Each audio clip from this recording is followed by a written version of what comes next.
Evening, everyone. Am I audible?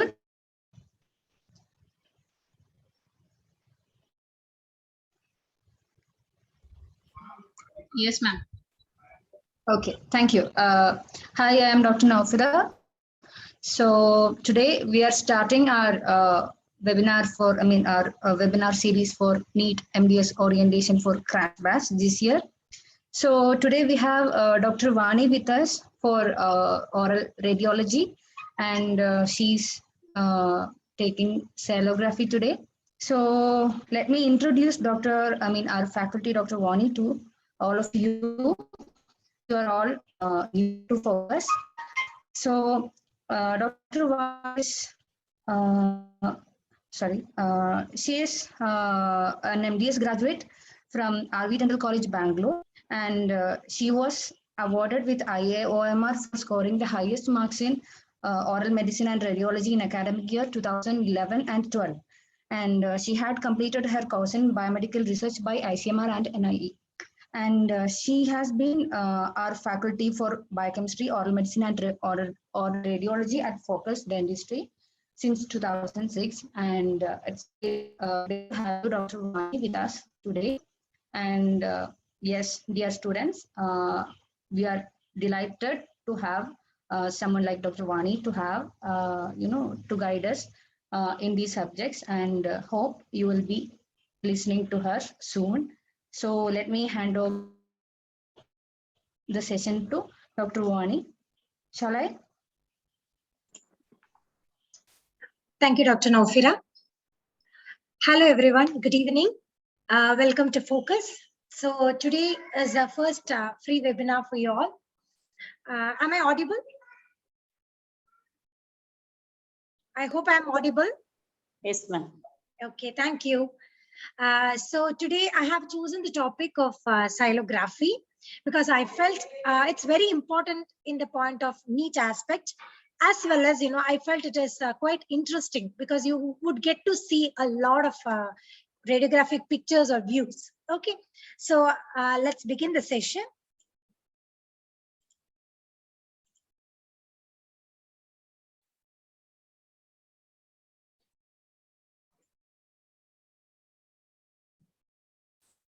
Yeah. So the topic is xylography. So what is, from the term xylography, what you can initially or at the instant, what you can make out, like it has something to deal with salivary glands, right? So it's a imaging modality which is used to, view the salivary glands or the ductal system and the architecture of the salivary gland. Okay, so it involves the injection of a radiographic contrast medium, which is retrograde instilled into the salivary duct, following which routine radiographic projections are made so that we can well visualize the ductal architecture of the salivary gland. Okay, so most commonly xylography is performed for parotid and the submandibular salivary glands. So it mainly involves 3 phases. We'll go in short. You just need to understand an overview of it. So first phase is called as a pre-operative phase. Okay, so in this phase, mainly the scout radiographs are taken. That means before we start the procedure, the patient would have come with some complaint. That is why we are going for the xylographic procedure, right? So first we should have an overview, like we should assess what exactly the patient's complaint is or where is the problem. So just to get an initial scout image or, a basic structural awareness, we take radiographs. So can anyone put it in the chat box, like, what all radiographs are the ones that can, that we use for routinely, we use for the parotid or the submandibular region? Any idea?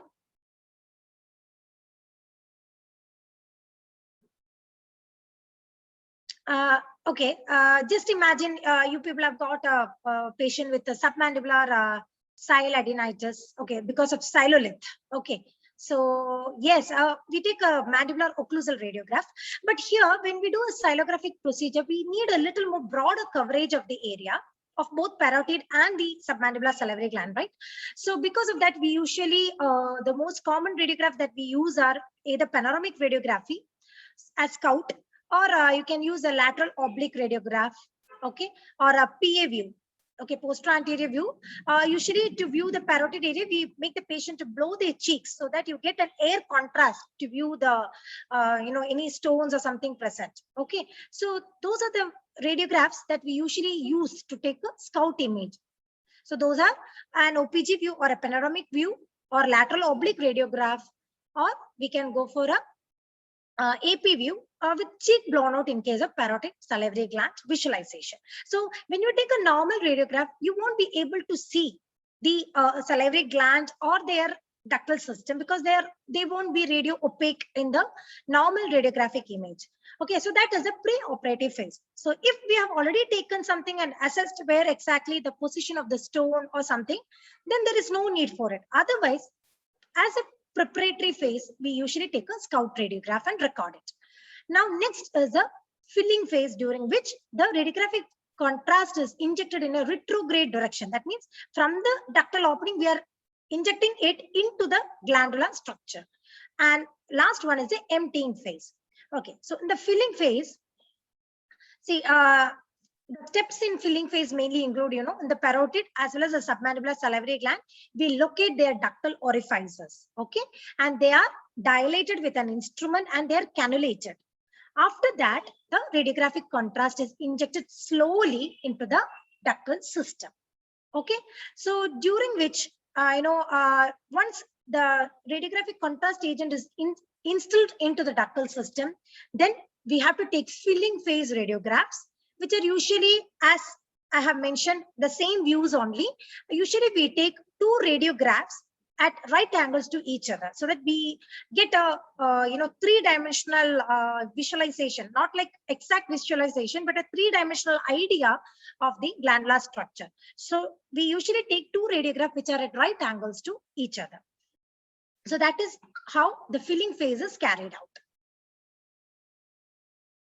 During the emptying phase, before moving on to the solutions, next, once the filling phase radiographs are taken, then we take, we evaluate how the radiographic contrast agent is excreted or secreted out from the salivary gland. So that is what is the emptying phase. Okay, so during the emptying phase also, at about 1 minute or 5 minutes, as well as after 1 hour, we usually take radiographs to see whether the radiographic contrast agent was completely removed from the glandular ductal system. Because retention of the the contrast agent within the gland is actually an indication of a reduced function of the gland. So by xylographic technique, during the evaluation of the emptying phase, we also get to know the a crude idea about the glandular function also. Okay, that is why xylography has a major use in case of Sjogren syndrome and all, wherein the glandular function itself is affected. Okay, so not only just to make a note of any obstruction in the flow of saliva within the ductal system, not like just like that, but also a crude assessment of the glandular function also is available, or we can make out a crude assessment by the emptying phase radiographs in xylography. So we usually use 2 types of contrast agents, basically oil-based and aqueous-based. So oil-based example lipoidol and all, while aqueous-based is like iohexanol and all. Okay, so this oil and aqueous-based radiographic contrast agents for xylography are mostly iodine-based. Okay, so what are the advantages of an oil-based contrast agent? Because oil-based means they are not readily soluble in water, and because of that, what happens, they are not easily dissolved in the saliva. So obviously saliva would be present within the ductal system, right? So they don't readily diffuse into the saliva, and because of that, what happens, we get a good contrast visualization of the glandular structure. So they are densely radio oblique. Okay, we get a good contrast when we use oil-based xylographic contrast agent. But they have very high viscosity, and also because of that, what happens, they are only slowly excreted from the gland. So we get time to take the radiographs during the filling phase. We get time to evaluate how the gland is getting filled or the ductal system is getting filled. Okay, but oil-based radiographic contrast agent has certain disadvantages, mainly, since because of high viscosity, the pressure while injecting them, we have to apply a lot of pressure, and because of that the patient would be having severe pain while injecting. And if at all they get extravasated due to the pressure and all, due to the glandular damage, if they just get extravasated into the surrounding tissues of the salivary gland, then they will remain there itself because they are not water soluble. So because of that, that will create an allergic, granulomatous or foreign body reaction. So which actually is not a good sign after sonography. Okay, so that is one of the complications of using an oil-based contrast agent. Even though they give a good contrast radiographic visualization, still these are a few problems that we encounter when we use an oil-based contrast medium. But aqueous based, then it's a reverse. So they're readily soluble in water. So the chances of extravasation also is very rare. But if at all they get extravasated, since they are water soluble, they are easily excreted from the body without causing any retention or any other foreign body reactions. And low viscous in nature. So because of that, they are easily introduced without causing much pain for the patient. And they are easily taken up as well as removed rapidly from the gland. So these are actually supposed to be the advantages of an aqueous based contrast agent. But what would be the disadvantage? Since they are easily taken up and easily excreted from the glandular structure, it's very the time that we get to evaluate is quite less. And also they are as compared to the oil based contrast agent, they are less radio opaque. Okay, so very difficult to visualize fine, thin ducts and all those things. Okay, so that is how the oil based and the aqueous based radiographic contrast agents work. Okay, so what are the indications? Now we have seen how the xylographic technique is done. Now we will look into what are the indications for going for a xylographic technique. Can anyone tell me what all indications that you all may be aware of? From whatever I have explained, you would have got a basic idea, like, what all would be the indications. Yes, xylolith. Yes, that is the most common indication that we go for xylographic technique. Tumors, it is, but see, nowadays it's well advanced, right? Why do you go for a xylographic technique in tumors? We usually go for a CT. If we suspect any bony involvement, or immediately we'll go for an MRI, because salivary glands are soft tissue contrast organs. Because of that, tissues, they are a soft tissue contrast, and hence we would go for a MRI rather than a xylography, because MRI you can well visualize the extension of the tumor, what all areas it is involving and all those things. So even though the tumor would have caused some glandular alterations also, that is well visualized in MRI. So no need for, mostly it is not, done routinely. Xylography is not done routinely for the tumors of the salivary glands. Mainly the calculi, then presence of any other obstruction like strictures, when there is contractions or adhesions in the ductal structure. And yes, we would also get a mild outline of the functional capacity of the gland. That is why it has a role in xylography, has a role in Sjogren syndrome, and where the function of the gland also is altered. Okay, so the indications would be to determine the presence as well as the position of ductal obstruction, to assess the extent of ductal and glandular destruction because of this obstruction. Obviously, the obstruction would have been present for a period of time, and that would have already caused some damage to the glandular ductal system as well as the glandular acini. So that also can be visualized, or that also can be evaluated by xylography. And we would also get, as I said, a crude assessment of the function of the gland in cases of dry mouth. So what are the contraindications for xylography? The first and foremost is, we are using iodine containing compounds. Okay, so because of that, it poses a lot of threat, like allergic tendencies. So in patients with allergic tendencies to iodine, you should avoid xylographic technique.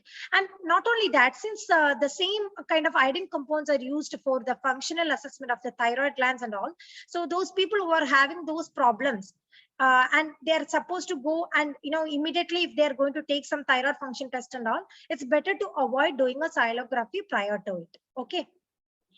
And another important thing is we are instilling the radiographic contrast agent in a retrograde direction, that is from the ductal orifice, we are pushing it back into the gland. So if at all some silolith or some obstruction is there just close to the ductal end, then that due to the pressure of application of the contrast agent, that would be pushed into the gland. So that is another complication that you can expect post xylography.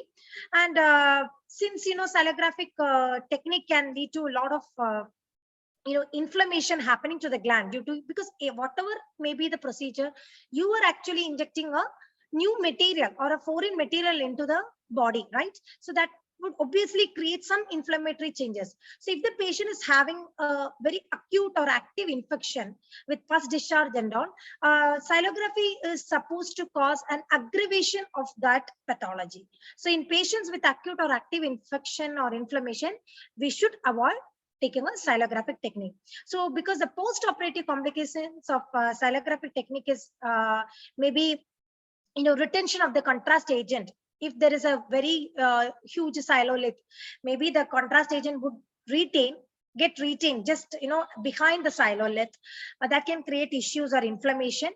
Okay. And then post-operatively the patient can develop acute glandular infection or inflammation, because when we are instilling the contrast agent retrograde, maybe the bacteria or whatever is there would have also passed into the structure of the gland. That also can trigger another episode of infection.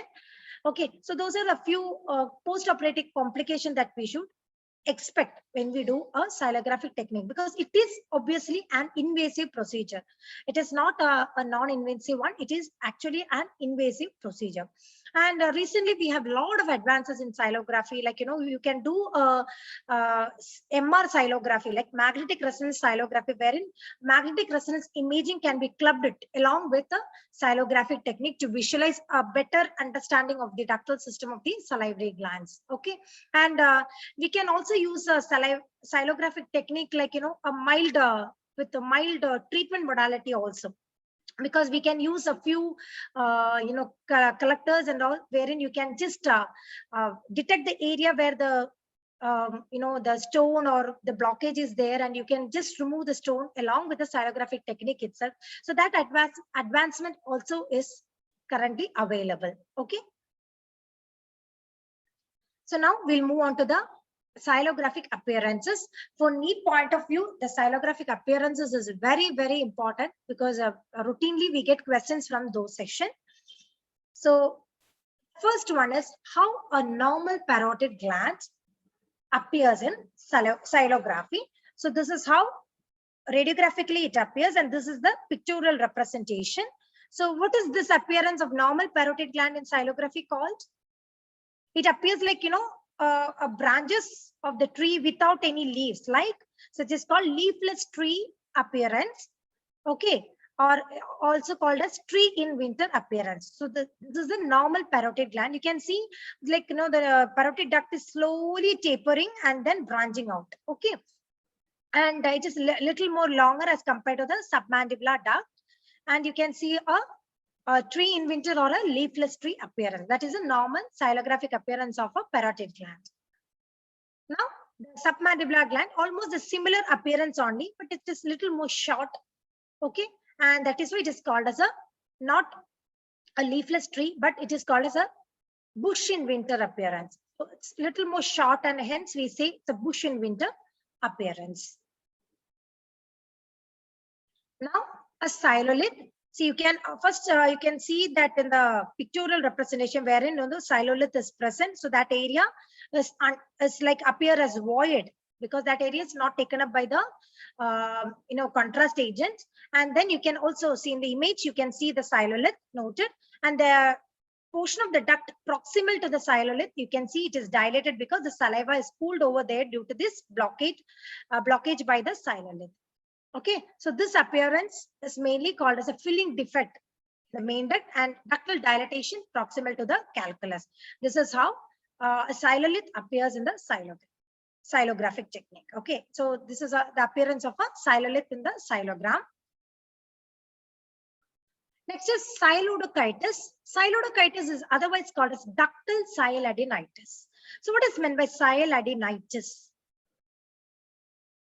Xyladenitis, itis, something itis is always means an inflammation, right? So xyladenitis is the salivary adeni are getting inflamed. So there is inflammation of the adeni of the salivary gland. So here it is ductal xyladenitis. So there is an inflammation of the ductal system of the salivary gland.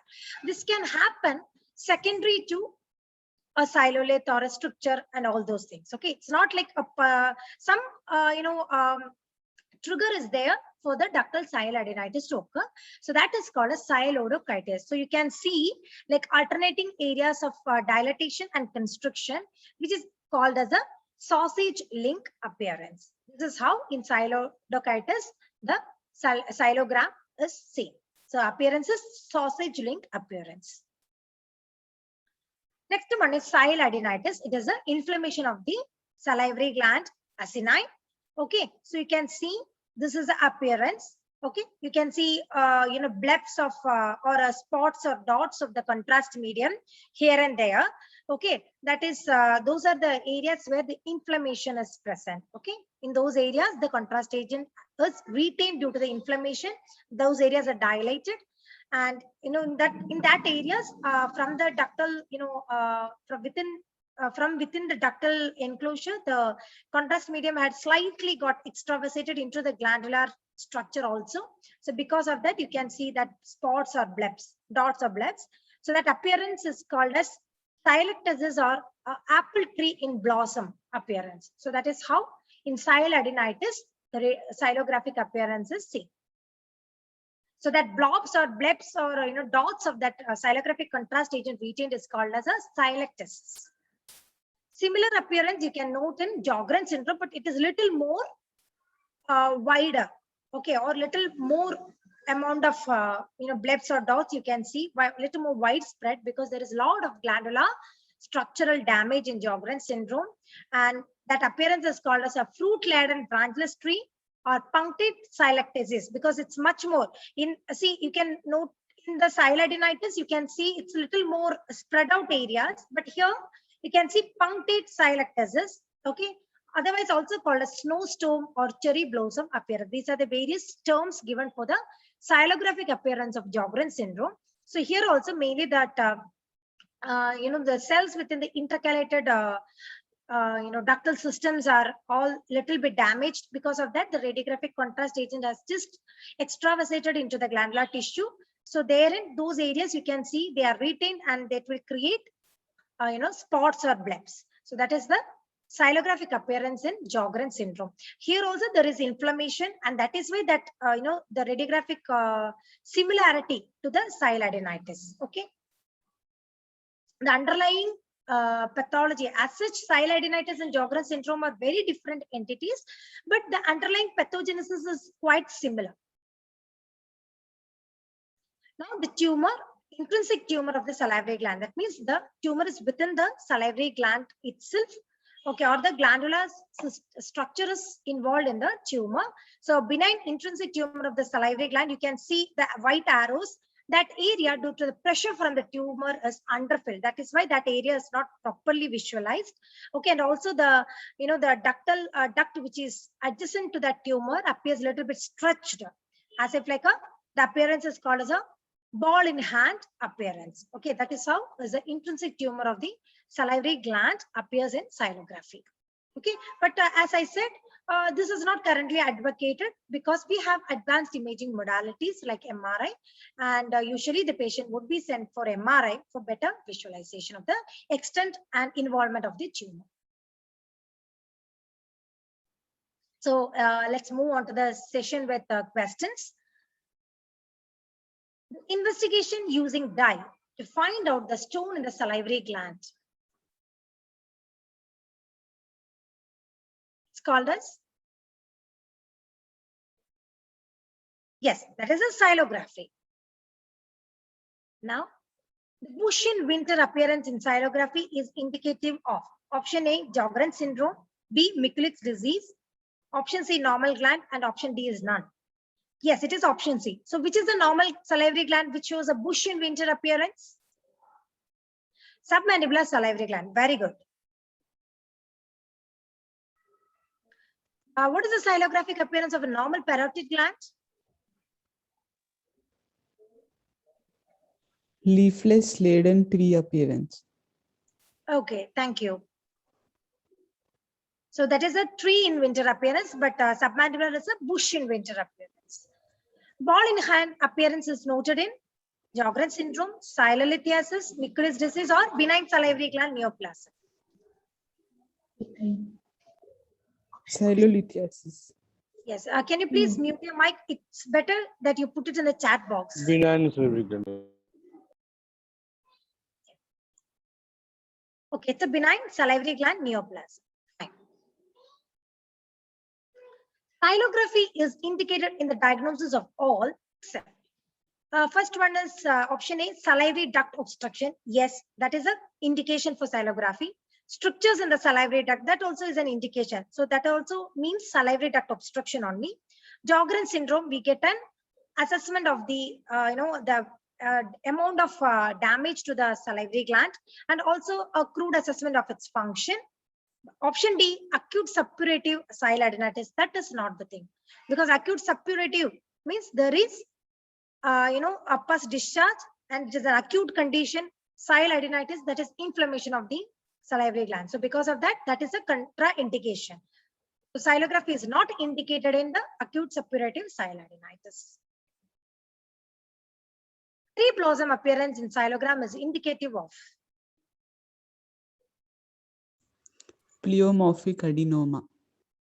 no.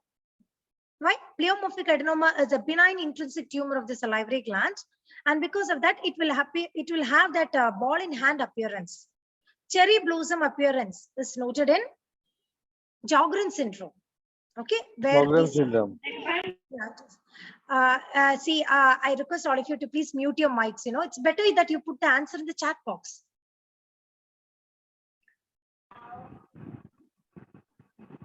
Please, because this is a recorded session and this would be aired in the YouTube too.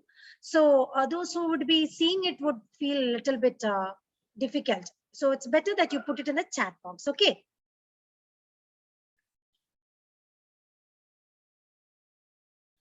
Advantages of aqueous-based xylographic contrast agents are all except.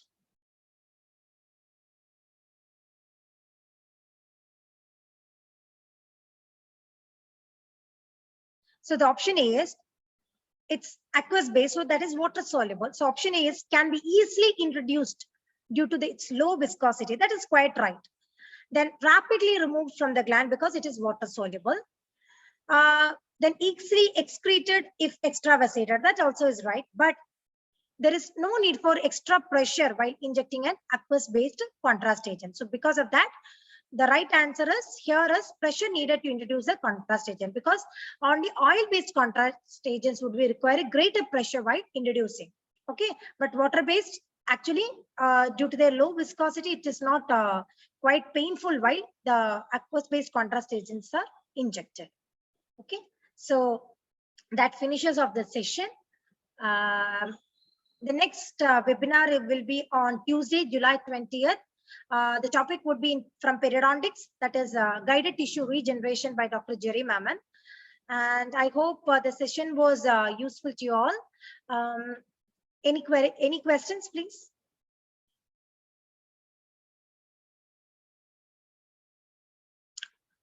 Previous question, what is the doubt?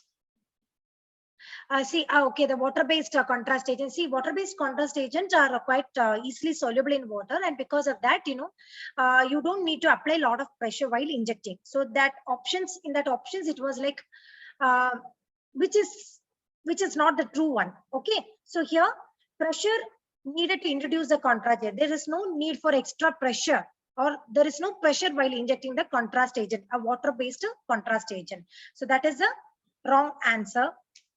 I mean, that is a wrong option for aqueous-based xylographic contrast agent, and hence, since they have asked advantage among this except, so then option C is the right answer, because water-based contrast agents, they can be easily injected, they are easily they are easily removed from the gland, and even though if they get extravasated also, they're easily excreted from the gland. So the chances of a post-operative complication with granuloma, foreign body reaction and all are very rare with respect to water-based contrast agent. Okay, because water-based contrast agent, what is saliva? The main component of saliva is water only, no? So water-based contrast agent would easily, see, within the ductal system, saliva is already there. Okay, so because of that, it's the problem is you won't be they will get easily dissolved into the saliva or within the ductal system. Okay, someone has, which book do you suggest to study for MCQs? NEET, MDS? Yes, we would say basically you should go for Dental Pulse and Neeraj Wadhwan, because they have given previous NEET-based questions, and they have tried to cover a lot of topics, and lot number of questions are there. Even quite a number of image-based questions are available in Dental Pulse recently. The recent edition is very good, very elaborate. They have a very elaborate synopsis and all those things. So if you join, sure enough, we would give you a very good guidance on how to go about it. Okay. See, components in contrast medium, the most basic component is always iodine. Okay, rest of the component differs from one manufacturer to another. See, the rest next webinar flyer would reach you, because we would advertise in our app as well as in our Insta page and all those things. Next webinar is on July 20th, that is Tuesday, from the topic of periodontics, that is guided tissue regeneration by Dr. Jerry Mammon. He will be joining you from Sessions. Someone has asked how many times to do pulse, ma'am. It's better how, if you increase the number of times that you do cover pulse, it's much better to you, right? So that's from person to person, I would say. Well, how much ever possible for you, it's always better if you do more. See, next webinar link would be, it's not currently available. We would be doing that only on maybe Monday, Tuesday. So that would be reach you through our the Insta page and our app and all those things. Okay. Pulse is not just enough. Someone has asked is it just enough? No, never. Because, you should see, as far as NEET, trying for a NEET mainly is concerned, then you should go for doing a wide range of MCQs. Okay, it's not like just the theory and you can attempt any MCQ. No, not that way. Most of the times, the questions would be framed in such a way that you would know the two options are wrong, but you would get confused with the other two options. You won't know which one is right. So to get that, that practice, the practice of doing MCQs, you should increase the number of doing MCQs quite a lot. So there should not be a single day during your MDS preparation for your, entrance preparation time. There should not be a single day where you don't do an MCQ. Okay. So theory, you should know, that is also very important, but doing MCQ, the practice of doing it is what is needed. So if you, from standard textbook, answering the MCQs is very important. So not just, pulse is enough. See, Neeraj Wadhwan is very important. We usually say pulse and Neeraj Wadhwan, but there are a lot of other textbooks available. So since the NEET pattern is quite changed, you should go for the textbooks which have covered the NEET patterns. Recently, there is a lot of change in the NEET pattern questions. So I would say the recent updates, it would just come. So we have to just see which NEET pattern textbooks would be quite useful. But we usually focus mainly, at least Dental Pulse and Neeraj Wadhwan should be in and out.